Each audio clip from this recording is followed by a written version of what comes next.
Bongo Yesu. La Bible dit, dans le livre des Proverbes chapitre 15, verset 33, la Bible dit, la crainte de l'Éternel nous enseigne la sagesse, mais l'humilité précède la gloire. Dans Jean chapitre 15, verset 7, la Bible dit encore, si vous demeurez à moi et que ma parole demeure à vous, demandez tout ce que vous voudrez, il sera accordé. Le Saint-Esprit est l'autel de la Bible. Gloire à Dieu. Ngomba toko mata, izali nango moselu. Simbanga loboko, ngai nakwe yate Yesu. Ngomba toko mata, izali nango moselu. Simbanga loboko, ngai nakwe yate Yesu. Ngomba Gomba Yesu nangaye kolo Yesu Yesu ndo yezanga kate wowo natangwa pasi Yesu nangaye gobelese yo Yesu nangaye kolo Yesu bisika na uchio ngana yebyo bisika na kokene ngana yebite opesinga mosala o mosala ngo pasio mosala ngo kolela o kolosunga o telema kolosala yaka yosunga o changa loboko kolo Yesu kolo na bomoy kolo Yesu kolo na bomoy. Voilà, bonjour à tout le monde, bonjour à tous ceux qui auront l'opportunité de nous suivre de partout. Je m'appelle Denis Omo, je vous salue de partout où vous êtes. En tout cas, c'est un plaisir encore une fois de plus d'être devant vous. Comme vous êtes en train de voir, nous sommes derrière, on peut dire, un hôpital et tout. Nous sommes venus voir les malades, nous sommes venus voir visiter les gens qui sont dans le besoin. Dans l'occasion de la fondation de l'ONG Alpimi, qui veut dire Sunangai. Nous aurons encore beaucoup de présents avec les gens qui sont autour de moi. Je commencerai par dire bonjour maître. Bonjour. Alors les gens qui nous regardent de partout et pourront peut-être savoir qui êtes-vous et pourquoi nous sommes ici. Voilà, merci. Ici nous sommes venus pour le compte de l'ONG LP Sunangai, qui est dirigée par maman Matabisi Sylvie, qui est présentement en Irlande, qui nous a délégués afin d'assister certaines femmes ici, dans la commune de Massina, qui ont été internées depuis de nombreux mois pour défaut de paiement. Il y a même certains dont les enfants ont déjà pris l'âge, mais à cause d'un manque d'argent, voilà, ils sont internés. C'est pourquoi il nous a délégués afin d'échanger avec ces femmes et éventuellement le faire retourner tous à la maison et aussi apporter de l'aide, aussi petite soit-elle, mais elle sera très significative pour cette femme. Alors on peut d'abord savoir, ça fait combien de temps déjà depuis l'organisation existe? Bon, l'organisation existe depuis pas mal d'années. Notre objectif ou notre objet s'attelle beaucoup plus sur l'assistance. Nous venons au secours des démunis, nous venons au secours de pauvres, nous venons au secours de ceux qui manquent. Et avec le peu que nous récoltons par nos membres, avec le peu que nous récoltons au travers des actions que nous menons de part et d'autre, nous essayons d'apporter, nous aussi à notre niveau, l'assistance à tous ceux-là qui ont un problème de maladie, un problème de logement et un problème financier. Et c'est ça l'objectif de l'ONG. Alors, je ne sais pas trop, les gens qui nous regardent de partout, vous êtes seulement basé à des gens, de femmes qui ont peut-être des problèmes d'argent pour sortir de l'hôpital, ou bien vous s'occupez aussi de personnes qui sont malades, qui sont en danger. Je trouve que peut-être ça peut être plus primordial que de s'occuper d'abord de femmes qui n'ont pas d'argent pour sortir de l'hôpital. Bon, généralement c'est toute personne démunie. Par là, on voit les femmes, on voit les enfants, on voit des vieux, des hommes de vieux, de vulnérables, les personnes âgées.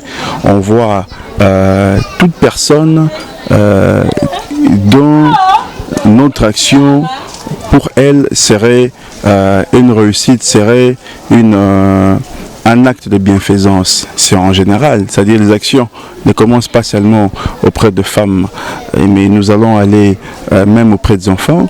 Et je pense prochainement, la semaine prochaine, nous irons aussi visiter une école où les enfants étudient dans une précarité, et nous irons aussi visiter des orphelinats. Nous essayons à toutes les couches apporter notre soutien. Alors, madame, bonjour. Bonjour monsieur. Est-ce que les gens peuvent savoir à qui on a affaire aujourd'hui? On parle avec qui déjà? C'est Maître Fidèle Canida, oui, membre de l'ONG Help-Me, qui est coordonné par Madame Sylvie Matabissi. Comme l'a dit mon confrère, Maître Bob, nous sommes venus apporter de l'aide. Vous savez, notre population, nous avons... là, il faut qu'on se le dise, nous sommes pauvres. Mais oui, les peu qui ont des moyens et qui ont de la bonne volonté essayent d'aider les autres. Et c'est comme ça que nous allons développer ces pays. Donc, dans le cadre de notre ONG, on s'est dit, ben voilà, on ne va pas baisser les bras. Le peu qu'il y a, essayons d'aider les autres. D'où on est venu en premier lieu aider les femmes qui sont internées ici. Imaginez qu'il y a d'autres enfants qui ont même des dents dans la bouche. Mais les femmes ne savent sortir parce qu'ils n'ont pas de moyens. On s'est dit, ben, ça fait quand même mal. On doit quand même aller vers eux, aider ces gens et sortir ceux qui manquent de moyens et vêtir quand même les dames, puisque nous ne sommes pas venir que sortir les femmes. Payer leurs frais de maternité, certes, mais donner quand même des vêtements à ces femmes-là, à ces mamans-là qui nous ont mis au monde, de se vêtir, leur donner le moyen de se vêtir. Et à chaque fois qu'ils mettront ces habits, ils s'en souviendront que si j'ai ces pagnes ou si j'ai cette blouse, c'est grâce à cette ONG et Dieu ne cessera de nous bénir. Alors, qu'est-ce que vous attendez en retour, le fait de faire tout ça, en fait, parce qu'on a quitté vraiment de très loin, nous sommes venus ici, alors vous attendez quoi en retour avec tout ce que vous faites? En retour, nous attendons la bénédiction de l'Éternel et le soutien des organismes internationaux qui seront touchés par ces actes, par le peu que la dame Sylvie a eu à déverser.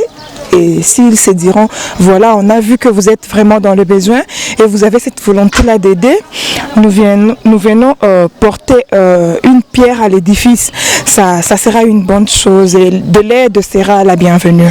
Alors, comprenez qu'il fait tellement chaud ici, mais nous sommes obligés de venir ici. Merci encore une fois de plus à maman Sylvie Matabissi pour, je peux dire, voilà, cette initiative. C'est vraiment une initiative à louer, on peut dire, parce que nous sommes ici présents. Il y a des gens, comme Maître vient de parler, il y a des mamans qui, leurs enfants, bah, comme même Nabami Nebouti, bah, déjà, faute de moyens, ils n'ont pas de moyens pour sortir à l'hôpital. Comprenez que non, nous sommes en rite, aux en Libanda et il n'y a pas de choix. En tout cas, Maître, je ne sais pas, vous dites qu'on doit faire sortir, ou bien vous allez faire sortir 5 personnes, c'est ce que vous avez dit? Bon, pas 5 personnes, c'est-à-dire toutes les femmes qui sont internées. Okay. S'ils sont 5, elles sortiront 5. Si elles sont 10, elles sortiront 10. Bon, toutefois, on va vider l'hôpital et on laissera l'opportunité à de nouvelles femmes qui viendront accoucher.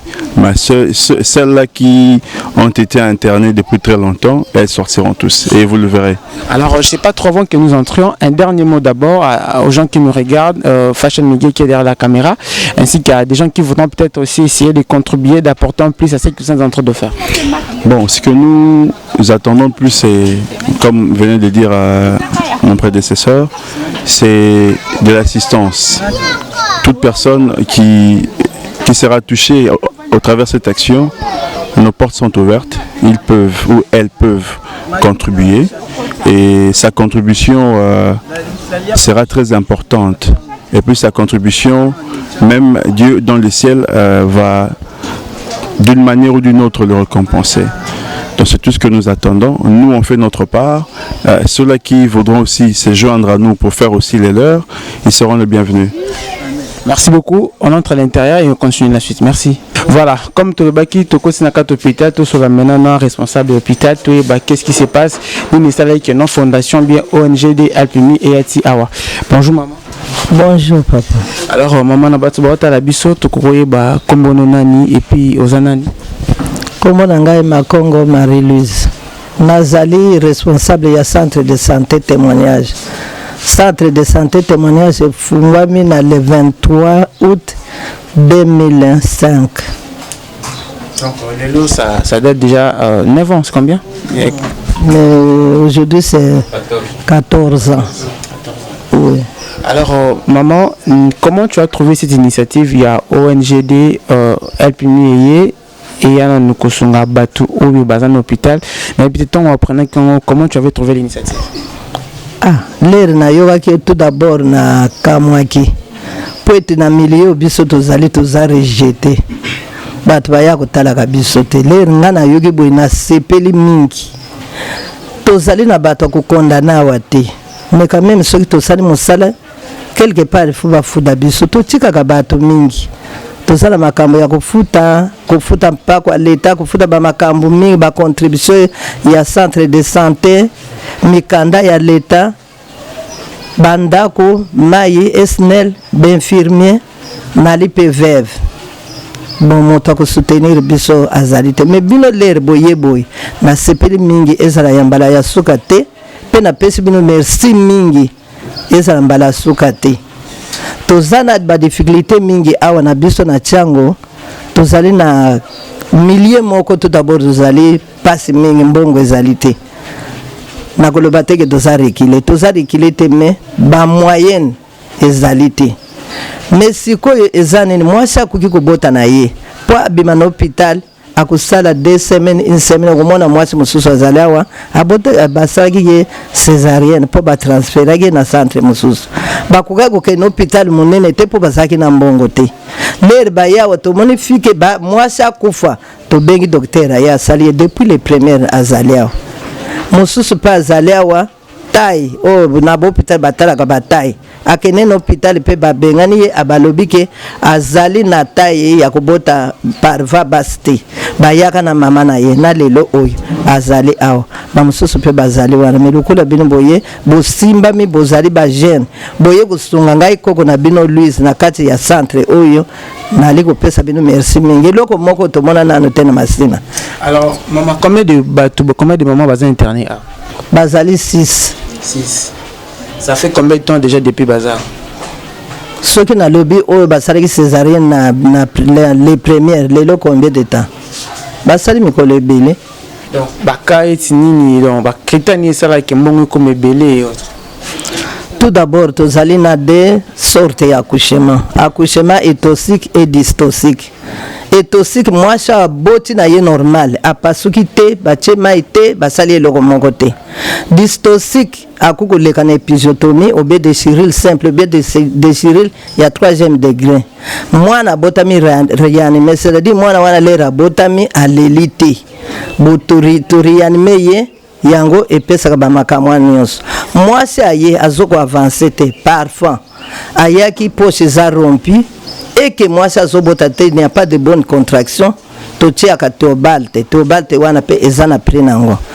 Bon ezana ba femme neti oyaye prise en charge ya césarienne ezalaki azaki na centre mosusu batinde na hôpital mosusu abazalaki na basute mais lukula bayebi ngai balobi tokende pas mal Louise bako aider bisulera yaki ta ya mwasi tokoyeli suku transférer te akende okufa na nzela to bengi docteur aye a réussir pe basali opération jusqu'à na les premières wana to kontaka 10 jours na moto basali césarienne basali pansement to sali ablation totale to moni ke potana yeza bien akoki kokenda futi maternité ye azana eloko moko te baye ba mususu to salaka bana o bazalaka ke ba azali réanimé to simbaka bango 2 semaines po azozwa ba injection na mama na ye réanimé yaka na nini mwasi ayebi kopusa malamu te ou bien ya des cas de grossesse dépassée hein mwana mikolo eleki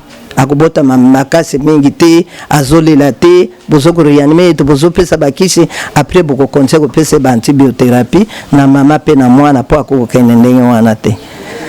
Bon oya boti accouchement normal bafutaka 20 000 na 20 000 wana okomona parfois avant na yawa 2 semaines 3 semaines akendeke te au-delà de là 200 mbete zaka 1000 francs soki asali 20 jours akomi na combien yango wana ba difficulté zo. Je comprends bien, il y a d'autres personnes, il y a d'autres moments où on fout à 20 000 francs.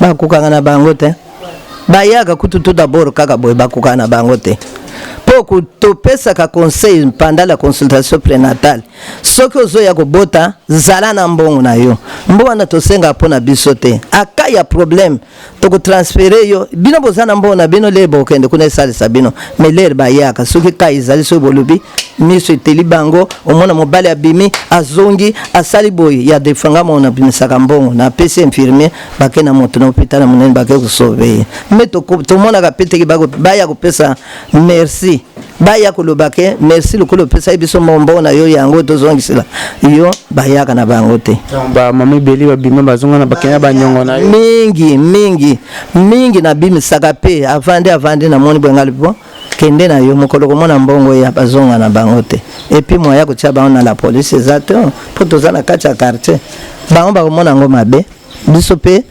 tovandi tomoni pe lokule leki mingi komi lokule exagéré lokule ke bazolo bana ya on a omoni basi oyo bazali interna yawa.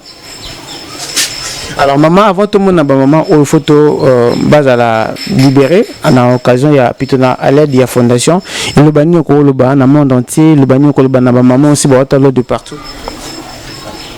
Le bana lobby boy, ma Sylvie, ma tapisi namboka Irlande.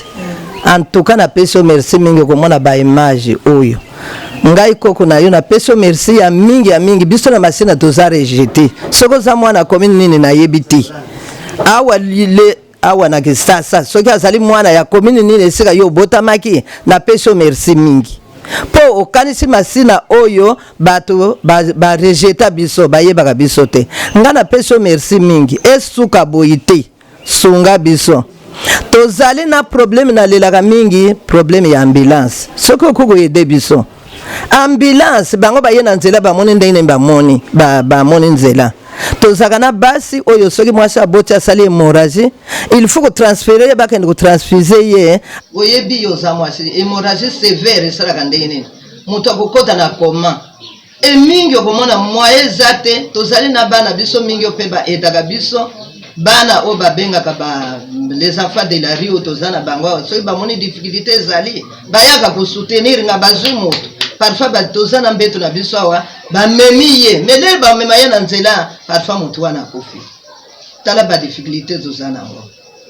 tozali na makambo ya koloba ya mingi lelo oyaki kotala biso mosusu tokosilisa mokolo mosusu mais na peso merci mingi mama soko za mwana ya commune nini merci na mama oyo amelisaki yo libele po kanisika koko na yo veve o bwaka ngai te tozala na bato bayaka te kokosa bato biso pe tokosoutenir yo soki oya na kisasa ngai yo mama Louise nazana bafana ebele soko za na likambo pe ya kotelemisa eloko boye oye kotuna biso tokobenga basi na biso tokobenga bajene na biso bakosoutenir yo mama merci mingi biloko nazana ngona pusa ambulance basi bazokene na tipoi oyo bazali komema biso na kala biso bakoko na bino bache moto na tipoi ati mabobwe bamona mabobwe elembiseka kufi yango wana nazopeso merci okanisi likanisi oyo ni kulungwa kuna ni kuyati koto na suka mboka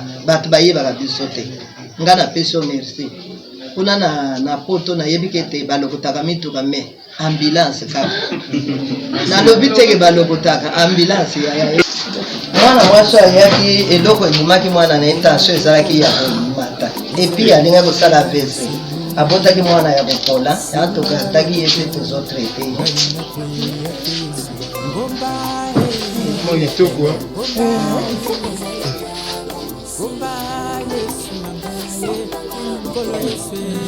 batransferaki na hôpital mosusu nde bayaki awa mpo bazalaki na bamwaye te balobi toke pa maliste bayanga natali mpe kana ye ndenge ezalaki azalaki na discipline makili ezalaki kobima mingi tobengi docteur intervenir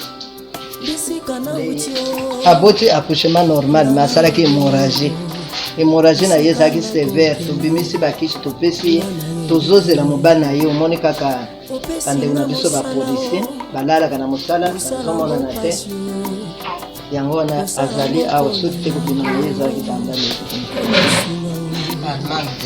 azali kaka awa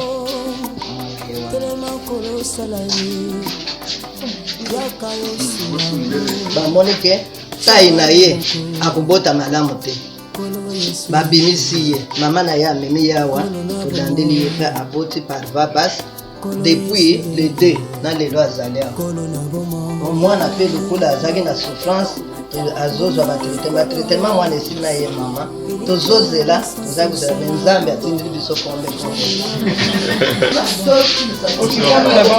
bamoni eza bamosie mopere oyo basalaka pese ezala mwele oyo soki tobotisi mwana toyambelaka yawa biloko na biso nyonso eza wana mpe ya kushema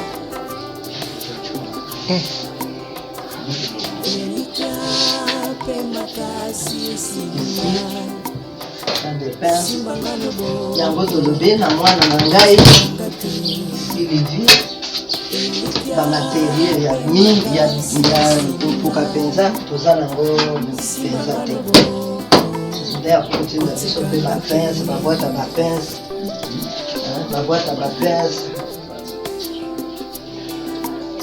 mbeto kitoko ya sada accouchement ndokopesa kilo ya mingi te wana koya na nsima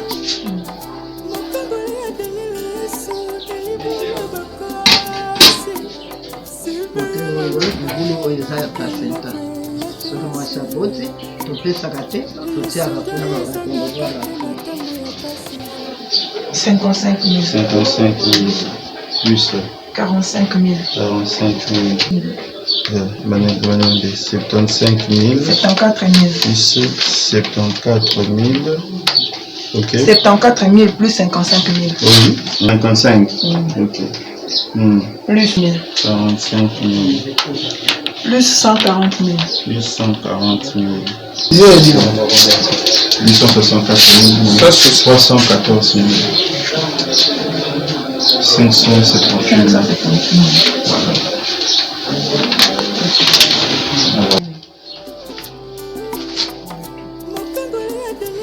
Ouais, dans les où on a coupé ma facture, internet dans l'hôpital. Donc c'est grâce à maman Sylvie Matabisi avec l'initiative on a en collaboration avec Maître de Nana Bongo Yamona. Nous invitons les gens qui ont de bon cœur et tous les gens qui aiment aussi partager avec les autres. Les gens qui aiment soutenir votre problème, on est en Massanga, quoi que ce soit. C'est vraiment mieux pour participer à nos actions. Oui, ça c'est vraiment.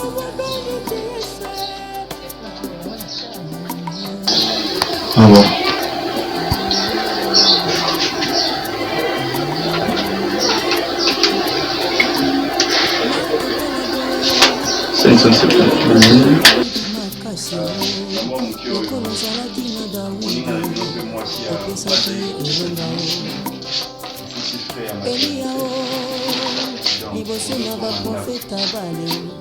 lokolo ozalaki na ye opesaki ye elonga ngai mpe nasengi kolo ozala na nga bisika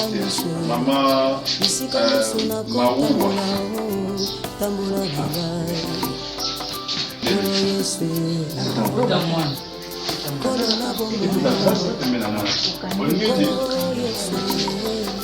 kotikala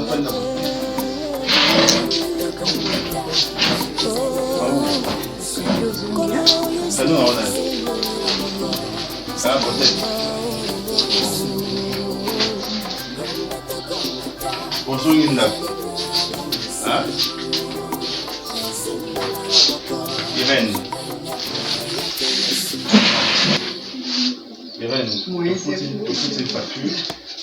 Oh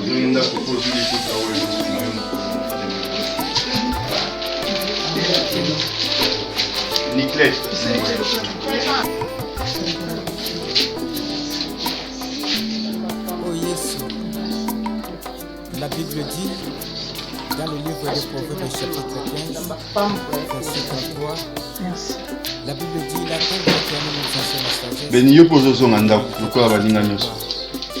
Dans Que les autres chapitre soient écoutés. 15, verset 7, la Bible dit encore, si vous demeurez à moi et que ma parole demeure à vous, demandez tout ce que vous voulez, il sera accordé. Le Saint-Esprit est l'auteur de la Bible. Gloire à Dieu. On l'internet après. Ici,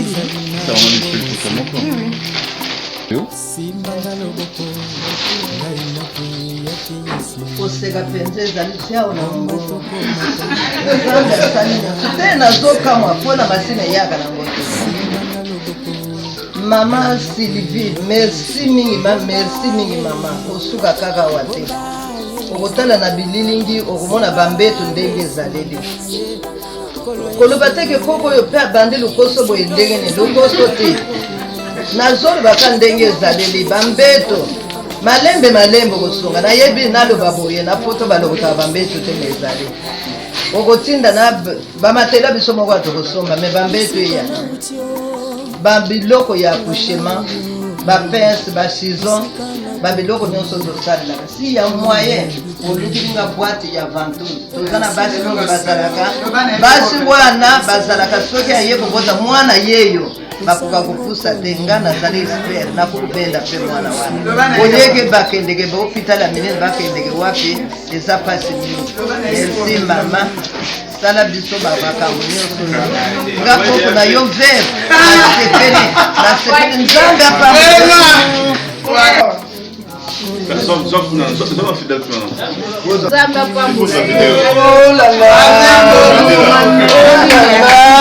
kotika biso te mama kaka mosika outi nzambe atindi yo awa na hôpital oyo antuka nzambe apambolo ebele asunga mpe mosala ozosala na mama na biso mpe luindenge azosunga biso awa. Le bébé s'appelle Sylvie Matadi. Wow.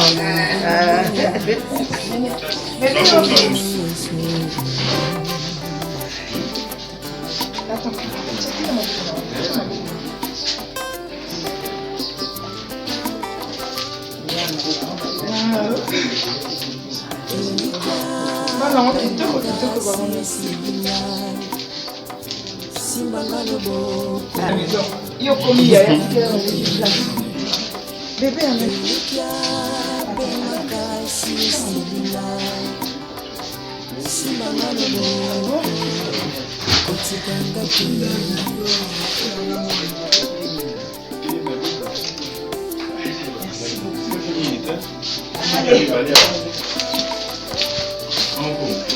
oui chérie.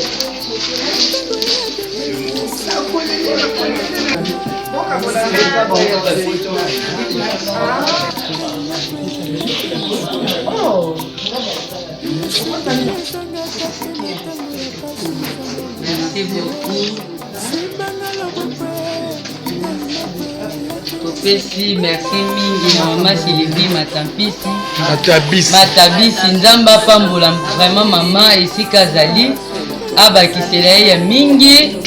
En tout cas ezalaki na basi mosusu bazalaki ato banda oyeba te so bobima ndeni me mama Sungi mama toza wana derrière yo tokosoutenir donc na nyonso okosala bobanga kocontacte biso te toza disponible pour vous. Merci.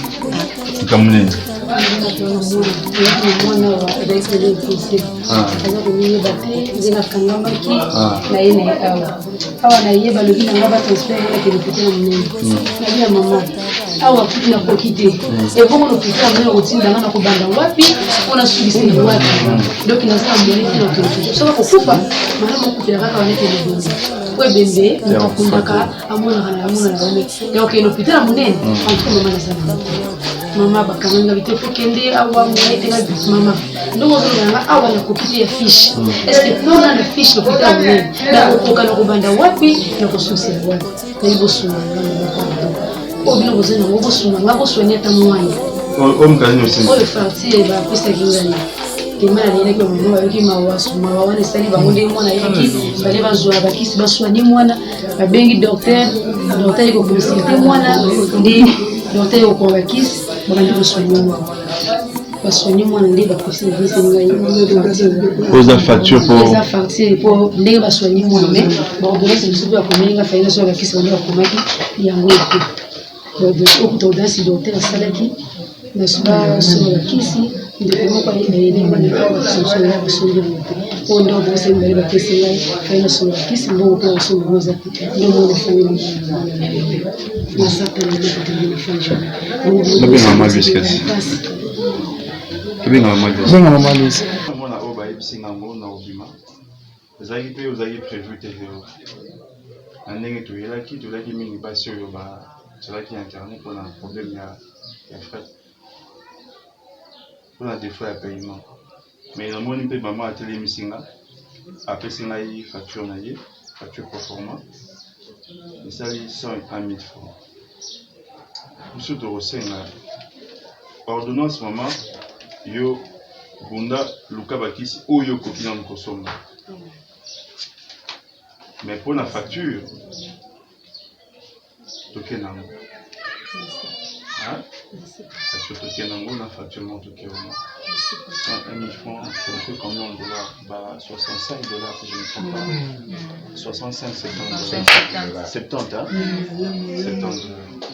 $. La facture.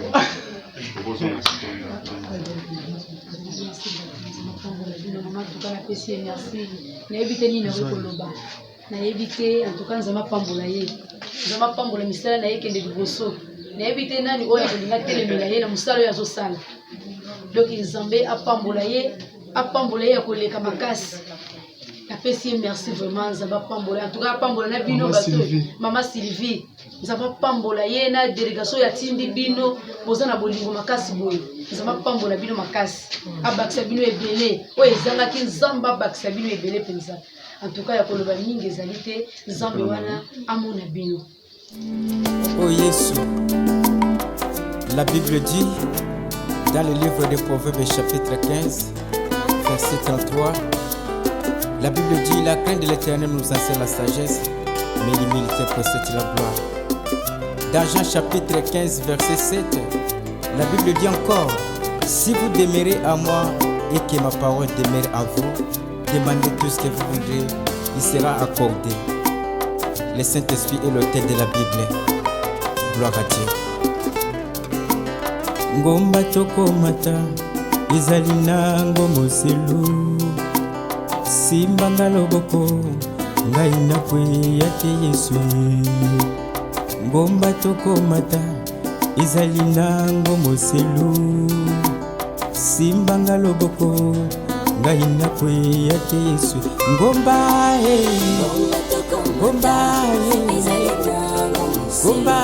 Yesu nangaye kolo Yesu isundo yezanga kate wowo natangwa pasi Yesu nangaye bobelese yo Yesu nangaye kolo Yesu